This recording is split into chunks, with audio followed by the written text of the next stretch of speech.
Thiruvananthapuram Karavaram vocational higher secondary സ്കൂളിൽ വിദ്യാർത്ഥിയെ സഹപാഠി മർദ്ദിച്ചെന്ന് പരാതി. സൈക്കിൾ ചെയിൻ ഉപയോഗിച്ച് അടിച്ചെന്നാണ് പരാതി. കളിയാക്കിയെന്ന് ആരോപിച്ചായിരുന്നു മർദ്ദനം.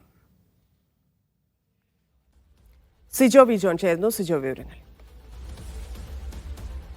ഇന്നലെ വൈകിട്ടാണ് ഈ കരവാരം വൊക്കേഷണൽ ഹയർ സെക്കൻഡറി സ്കൂളിൽ ഇത്തരത്തിലൊരു സംഭവം ഉണ്ടാകുന്നത്.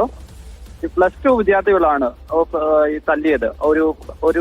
ഒരേ ക്ലാസ്സിൽ പഠിക്കുന്ന ഒരു വിദ്യാർത്ഥി മറ്റൊരു വിദ്യാർത്ഥിയെ മർദ്ദിക്കുകയായിരുന്നു. അതിന് പ്രധാനപ്പെട്ട കാരണം എന്ന് പറയുന്നത്, അതിലോട്ട് എത്തിച്ചത് ഈ ഒരു സഹപാഠിയായിട്ടുള്ള ഒരു വിദ്യാർത്ഥിയുടെ ഒരു സുഹൃത്തുണ്ട്.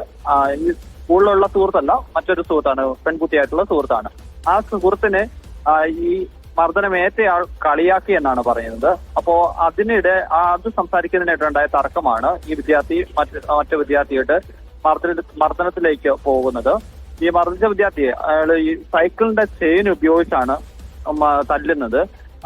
തലയ്ക്ക് തല്ലുമ്പോൾ കൈ ഉപയോഗിച്ച് തടയുകയായിരുന്നു. അങ്ങനെയാണ് കൈക്ക് പരിക്കേക്കുന്നത്. കൈക്ക് രണ്ടിടങ്ങളിലാണ് പൊട്ടലുള്ളത്. തലയ്ക്ക് ഒക്കെ ചതവ് ഉണ്ടാവുകയും ചെയ്തിട്ടുണ്ട്.